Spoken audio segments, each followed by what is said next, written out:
अस्सलाम वालेकुम। कहानी को आखिर तक पूरा सुनिएगा और अगर आप चैनल पर नए हैं तो सब्सक्राइब ज़रूर कीजिएगा। पिछले दिनों डिस्ट्रिक्ट जेल रावलपिंडी में इन 9 मुजरिमों को फांसी देकर कैफरे किरदार तक पहुंचाया गया, जिन्होंने गुज़िश्ता बरस मौज़े अलीपुर फ़राश के 9 अफराद को इंतहाई है किसी और कसम पुरसी के आलम में नहायत इंसानियत सोच तरीके से दिलखराश चीखों के दौरान जिंदा जला दिया था। घर को मुकफ्फल करके इसके इर्द गिर्द पेट्रोल छिड़क कर आग लगा दी गई और इसके साथ तमाम मकीनों ने, जिनमें 4 औरतें और एक बच्ची भी थी, इंतहाई बेबसी के आलम में तड़प तड़प कर जान दे दी। फाजिल अदालत के फैसले के मुताबिक उन बेकस मज़लूम ख़वातीन में 8 माह की हामला एक खातून भी शामिल थी, जो खौफज़दा चूहे की तरह कमरे में इधर उधर दौड़ती रही और आखिरकार जब उसे मालूम हुआ कि उसका कमरा बंद है तो मायूस होकर कमरे की एक बुलंद जगह से कूदकर गिर पड़ी और तड़प तड़प कर जान दे दी। पूरा गांव इस बर्बरियत के मुजाहरे को रोकने के लिए कुछ ना कर सका। मुजरिमों ने तमाम इंसानी कदों को पामाल करते हुए जिनसी खुशी इस सदी का ये इंदोहनाक खेल देखा। भाई भाई को और वालिद अपने जिगर गोशा बेटे को जलते देख रहा था, मगर सब मजलूम और बेबस थे। ये बजा तौर पर इस सदी का हवलनाक वाक़या, हादसा और बदतरीन सज़ा का मुस्तहिक जुर्म है। अदालत इन्हें फांसी से ज़्यादा कोई सज़ा देने की मिजाज ना थी, वरना इस्लामी ताज़ीरात और हदूद की रूह से इन्हें ज़्यादा इबरतनाक सज़ा भी दी जा सकती थी। इन्हें ज़िंदा जलाया जा सकता था और ताज़ीर ऐसे संगदिल ज़ालिमों को बरसरे आम संसार किया जा सकता था। मौजूदा कवानीन के अलंबरदार अक्सर यूरोपीय ममालिक तो ऐसे बदतरीन मुजरमों की सज़ाए मौत के भी रवादार न थे, मगर इस्लाम का हुक्म था कि ऐसे तंग इंसानियत अफराद को मुल्क के अहम शहरों के चौराहों में सूली पर लटका दिया जाता, ताकि औरों के लिए ये सानिहा एक सबक बन सकता। हाय मैं लुट गया, हाय मैं लुट गया, वो चीख रहा था। ऐसे में 2 पुलिस वाले उसकी तरफ बढ़े। क्या हुआ भाई, क्यों चीख रहे हो? उनमें से एक ने कहा, जनाब मैं एक गरीब आदमी हूँ, तरबूज रेड़ी पर रखकर बाज़ार में बेचता हूँ, इस तरह घर का खर्चा चलाता हूँ। गरीब आदमी हूँ, छोटे छोटे बच्चे हैं। कल शाम यहाँ रेड़ी खड़ी की, उस पर मेरे तरबूज थे। अब आकर देखा रेड़ी पर एक तरबूज भी नज़र न आया। न जाने कौन मेरे तरबूज चुरा ले गया। अब मैं बच्चों के लिए रोज़ी किस तरह कमाऊंगा? ये सुनकर पुलिस वालों ने उसे तसल्ली दी और बोले, परेशान होने की ज़रूरत नहीं, ये चोरी तुम्हारी नहीं हमारी हुई है। हमारी हुकूमत का तो ऐलान है, मुल्क के एक सिरे से दूसरे सिरे तक जेवरात से लदी हुई कोई औरत रात के वक्त जाए तो कोई उसकी तरफ मेली आँख से नहीं देख सकता। और DSP साहब को चोरी की इत्तला देते हैं। वह इसलिए दफ्तर पहुँचे, DSP को तफसील बताई। वो उनके साथ उसी वक्त मौका पर पहुँचे। रेड़ी के साथ नीचे तरबूजों के छिलके पड़े थे। DSP साहब ने गौर से जायज़ा लिया तो उन्हें एक कागज़ नज़र आया। उन्होंने कागज़ हाथ में ले लिया, उसमें 10,000 रुपये लपेटे हुए थे। वाजिया रहे कि अफ़गान करेंसी का हिसाब था। ये देख कर वो बोले, ये लो भाई अपने 10,000 रुपये और ये देखो कागज़ पर लिखा है, जनाब मैं 2 दिन से भूखा था, खाने के लिए कुछ नहीं मिल रहा था। यहाँ पहुँचा तो रेड़ी खड़ी देखी। मैंने रेड़ी से आपकी इजाज़त के बगैर तरबूज खाए, मुझे माफ़ कर दीजिएगा। तरबूजों की कीमत रख रहा हूँ, आपको मिल जाएगी। तरबूज अगर ज़ायद कीमत के थे तो मुझे माफ़ कर दिए ना। यह था अजीम तालिबान का कानून, इंसाफ और इखलाक, जिन्हें दुनिया अनपढ़ और दकियानूसी कहकर बदनाम करती रही। तालिबान दौर का एक आंखों देखा वाक़या बयान फरमाते हुए ना सिर्फ ये कि मदरस मस्जिद नबवी हज़रत मौलाना खलीलुल अहमद सराज साहब रो रहे थे, बल्कि 500 के लगभग मजमा भी दाड़े मार मार कर रो रहा था।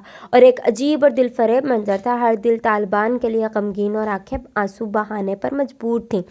तालिबान हुकूमत और इस्लामी निज़ाम देखने के लिए सऊदी अरब से एक वफ्द मदरस मस्जिद नबवी मौलाना खलील अहमद सिराज की सरबराही में अफ़गानिस्तान के दौरे पर तशरीफ़ लाया। बकौल मौलाना खलील अहमद सिराज के कि जब हम अफ़गानिस्तान में दाखिल हुए तो हमें ऐसा सुकून कि जैसे हम किसी महल में दाखिल हुए हों। वो अफ़गानिस्तान जहाँ बरसों खुंजीर लड़ाई हो चुकी थी, तालिबान ने वहाँ ऐसा अमन अमान कायम किया था कि लोग बग़ैर किसी खौफ व हरास के अपने रोज़मर्रा के कामों में مصروف و مند تھے۔ سڑک کے کنارے پر لوگوں کے ہجوم نظر آ رہے تھے جو کہ مختلف کاموں میں مصروف تھے۔ طالبان کے افغانستان میں اگر کوئی سڑک کے کنارے چادر بچھا کر سوتا تو اسے بھی ذرا سا خوف محسوس نہ ہوتا تھا، وہ بھی امن میں ہوتا تھا، بلکہ وہاں تو جانوروں کے ساتھ بھی ظلم نہیں ہوتا تھا۔ ہم ظہر کی نماز ادا کرنے کی غرض سے جلال آباد کی مسجد میں داخل ہوئے۔ نماز کی ادائیگی کے بعد جب ہم واپس آنے لگے تو میں نے قصداً اپنی گھڑی مسجد کے ایک کونے میں رکھ دی تاکہ پتہ چل جائے کہ یہاں کتنا اسلام اور انصاف ہے، کیونکہ ہم گئے ہی اس لیے تھے کہ معلوم کر سکے کہ واقعی طالبان کے افغانستان میں اسلام اور انصاف ہے یا محض نام ہی ہے۔ نماز پڑھنے کے بعد ہم چلے گئے دوسرے روز نماز ظہر کے لیے۔ پھر اسی مسجد میں داخل ہوئے تو دیکھتے ہیں کہ گھڑی اسی جگہ پر موجود ہے، لیکن اب ہمیں بھی گھڑی اٹھانے کی جرأت اور ہمت نہیں ہو رہی تھی، حالانکہ گھڑی میری اپنی تھی، لیکن اب اتنا خوف ہے کہ کس طرح میں اس گھڑی کو اٹھا لاؤں۔ بہرحال وہاں موجود ایک طالبان رہنما سے ہم نے بات کی کہ یہ گھڑی ہماری، اب ہم اس کو کیسے اٹھائیں۔ اس نے جواب دیا کہ آپ کو گورنر صاحب سے اجازت لینی ہوگی۔ بین کر ہمارے ہوش اڑ گئے۔ ہم نے ان سے پوچھا کہ گورنر صاحب سے کس طرح معلوم ہوگا، کس سے ملاقات کی اجازت لینی پڑے گی، لیکن اس بار جواب سن کر ہم حیران رہ گئے کہ گورنر صاحب آپ کو اسی مسجد میں ملیں گے، کیونکہ ہم سوچ رہے تھے کہ اب ہمیں پاکستان کی طرح گورنر ہاؤس کے طواف کرنے پڑیں گے۔ بہرحال نماز کے بعد مسجد میں گورنر صاحب سے ملاقات ہوئی اور اس گھڑی کے بارے میں بتایا کہ ہماری گھڑی ہے، یہاں ہم سے رہ گئی ہے۔ گورنر صاحب نے مجھے ایک دوسرے آدمی کے حوالے کر دیا۔ اس نے مجھ سے گھڑی کے بارے میں 10 سوال کیے، جس میں سے میں نے 9 کے جوابات دیے اور ایک جواب نہیں دے سکا۔ اس کے بعد آدمی نے گورنر صاحب سے سارا قصہ بیان فرمایا۔ پھر گورنر صاحب نے ہمیں گھڑی اٹھانے کی اجازت دی اور گھڑی ہمارے حوالے کر دی۔ 70 سالہ بڑھیا نے مقتول بیٹے کے قصاص میں نوجوان کو خود ذبح کیا۔ آج علیل صبح لوگ تالکان چوک کے ساتھ واقع وسیع و عریض چمن میں جمع ہونا شروع ہو گئے تھے، چونکہ علاقے کی تمام مساجد بلکہ خانہ آباد اور فرخار تک یہ اعلان کر دیا گیا تھا کہ کل چمن میں قصاص لیا جائے گا۔ یہی وجہ ہے کہ فرخار، قندوز اور خانہ آباد وغیرہ کی طرف سے جو بھی گاڑیاں آ رہی تھیں وہ تالکان چوک میں خالی ہوتی، لوگوں کا رخ چمن کی طرف ہوتا۔ 10 بجے تک چمن میں لوگوں کا ایک سمندر نظر آ رہا تھا۔ چمن کے شمال کی طرف سے چند باوردی مسلح نوجوان نمودار ہوئے جو ایک تھیں 35 سال کے نوجوان کو ہتھکڑیاں لگائے چمن کے جنوب کی جانب بنائے گئے اسٹیج کی طرف لے جا رہے تھے۔ اسٹیج پر درجن بھر ممتاز علماء کرام کی جماعت پہلے ہی جلوہ افروز تھی، ان میں قاضی القضا اپنی ہیبت و جلال کی وجہ سے نمایاں نظر آ رہے تھے۔ چھکڑیاں پہنے ہوئے نوجوان کو اسٹیج کی بائیں طرف بٹھا دیا گیا۔ اتنے میں چمن کے مشرقی راستے سے ایک 70 سالہ بڑھیا نمودار ہوئی جس نے افغانی طرز کا پرانا سا برقع پہن رکھا تھا اور پورا جسم پردے میں لپٹا ہوا تھا۔ اس بڑھیا کے ہاتھ میں ایک خنجر تھا جو اس نے اس انداز سے پکڑا ہوا تھا جیسے اگر منجرزنی کے ماہر پکڑتے ہیں، جنہیں خود وار بھی کرنا ہوتا ہے اور دشمن کے وار سے دفاع بھی کرنا ہوتا ہے۔ پر اعتماد قدم اٹھاتے ہوئے 70 سالہ بڑھیا اسٹیج کے دائیں ایک جانب پہنچ گئی اور قاضی کے اشارے پر وہاں بیٹھ گئی۔ بڑھیا کے ہاتھ میں پڑا ہوا خنجر اور اسے مخصوص انداز میں گھمانا لوگوں کی نظریں اپنی طرف مرکوز کیے ہوئے تھا۔ اس دوران کچھ لوگ، جن میں سے بوڑھے بھی تھے اور جوان بھی، جو بظاہر کمانڈر یا معزز لوگ نظر آ رہے تھے، وہ وقفے وقفے سے اس بوڑھی عورت کے پاس جاتے اور کچھ کہنے کی کوشش کرتے، لیکن بوڑھی عورت نفی میں سر ہلا دیتی۔ بعد میں معلوم ہوا کہ یہ لوگ اس بوڑھی عورت کو ترغیب دے رہے تھے کہ وہ نوجوان کو معاف کر دے۔ اس دوران چمن کا وسیع میدان اپنی تمام تر وسعتوں کے باوجود تنگ نظر آ رہا تھا۔ اس دوران قاضی صاحب اسٹیج پر کھڑے ہوئے اور مقدمے سے متعلق لوگوں کو آگاہ کرنا شروع کیا ہوا تھا کہ چند روز قبل رات کی تاریکی میں ایک نوجوان اس بڑھیا کے گھر میں داخل ہوا اور اس بڑھیا کے جوان سالہ بیٹے کو قتل کرنے کی کوشش کی۔ بڑی بی آگے بھی اور اس نوجوان کے پاؤں میں گر گئی کہ خدارا میرے اس اکلوتے بیٹے کو تم قتل مت کرو، میرا کل سرمایہ ایک بیٹا اور ایک بہو ہے، ہمارے اس گھر کا واحد کفیل صرف میرا یہ ایک بیٹا ہے۔ لیکن وہ نوجوان نہ مانا۔ بڑی بی نے اسے اللہ کے واسطے دیے، حتیٰ کہ قرآن کریم سر پر رکھ کر اس کے سامنے کھڑی ہو گئی۔ نوجوان نہ مانا۔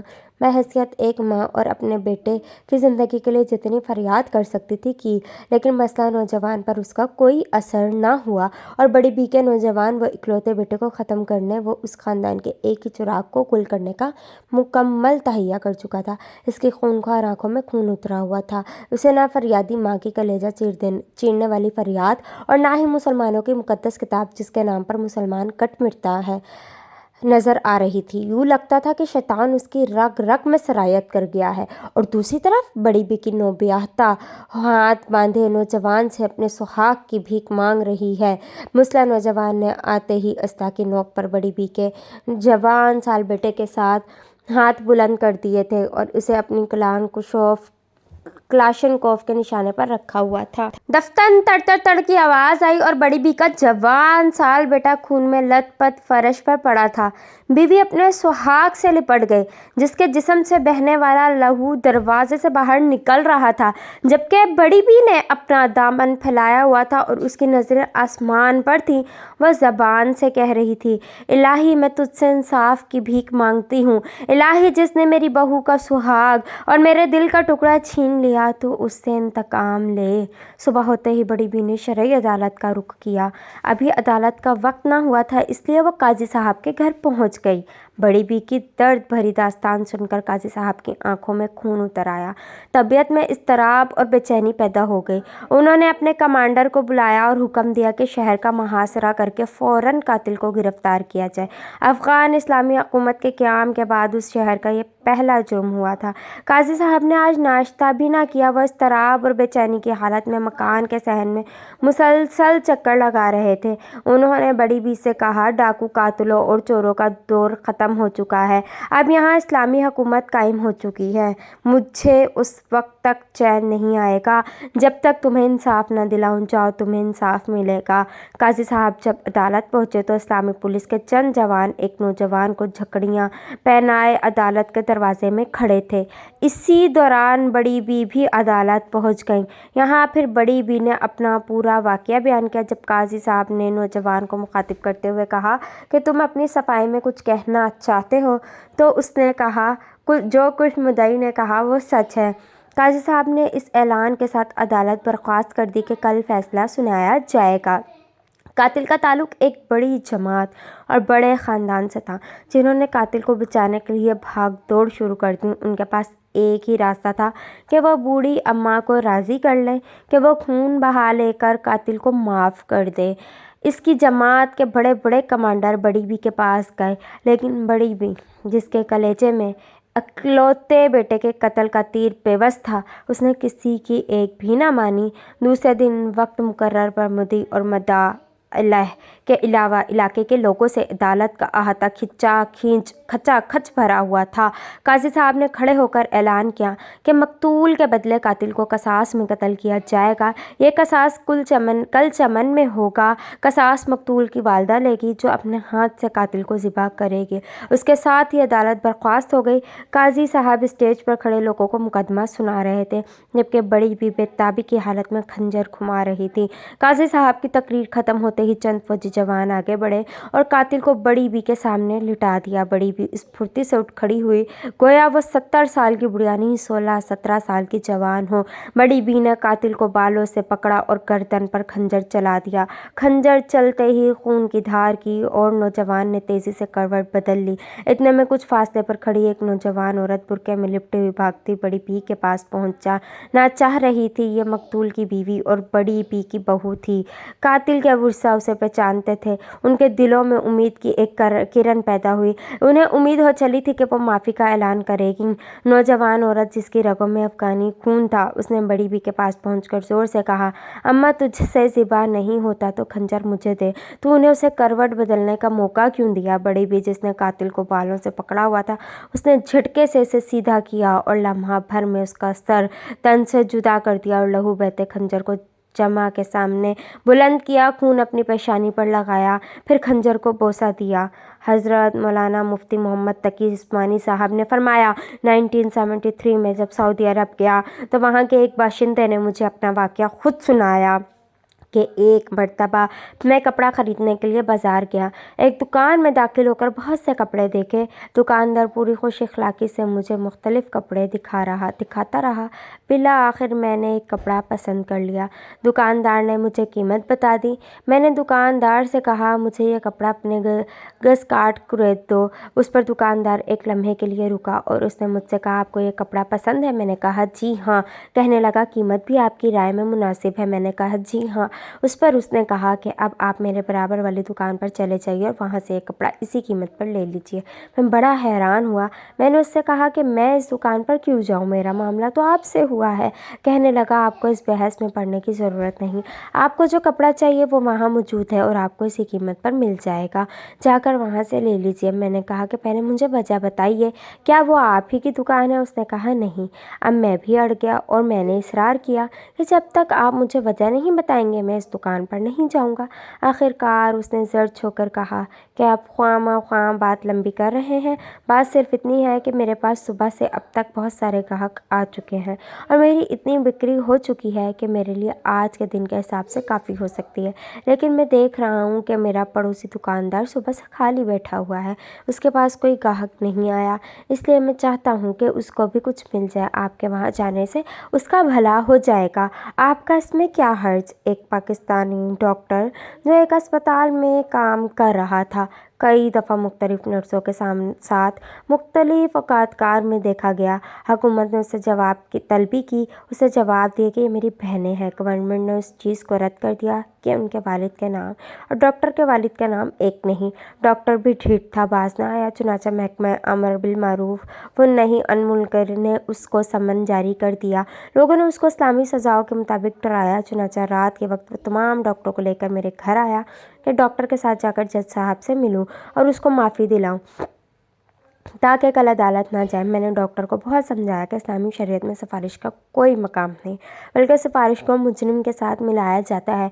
मैंने डॉक्टर से कहा कि पहले तो तुम अल्लाह से माफ़ी मांगो, फिर कल जाकर जज साहब के सामने माफ़ी मांगो, खूब रो और बताओ मैं गैर मुल्की हूँ, मुझे माफ़ कर दे। मगर तमाम डॉक्टरों ने मेरी बात ना मानी। उनका मुतालबा था कि अभी जज के पास डॉक्टर के साथ चलो। मेरे बार बार समझाने के बाद जब उन्होंने मेरी एक न सुनी तो मैंने इनकार कर दिया। उन सब ने मेरे सोशल बाइकआउट का ऐलान कर दिया। मैंने जवाब में कहा कि मेरा अल्लाह मुझे काफ़ी है। दूसरे दिन डॉक्टर ने अदालत में खूब एक्टिंग की, रोया, बार बार माफ़ी मांगी, लिख कर दी और कहता रहा कि मैं गैर मुल्की हूँ, मुझे संभलने का मौका दिया जाए। जज साहिबान ने नरमी वाला मामला किया, उसको जेल भेजने के बजाय वापस ड्यूटी पर रवाना कर दिया। रात के वक्त जज साहिबान मेरे घर आए और बहुत हंस रहे थे। वजह पूछी तो बताया कि हमें एजेंसियों ने इत्तला कर दी थी कि तमाम डॉक्टर फिजिशियन पर दबाव डाल रहे हैं। अगर आप सिफारिश के लिए आ जाते तो हम मुजरिम के साथ आपको भी समन कर लेते। आप बहुत खुशकिस्मत हैं। अल्लाह हाफिज़।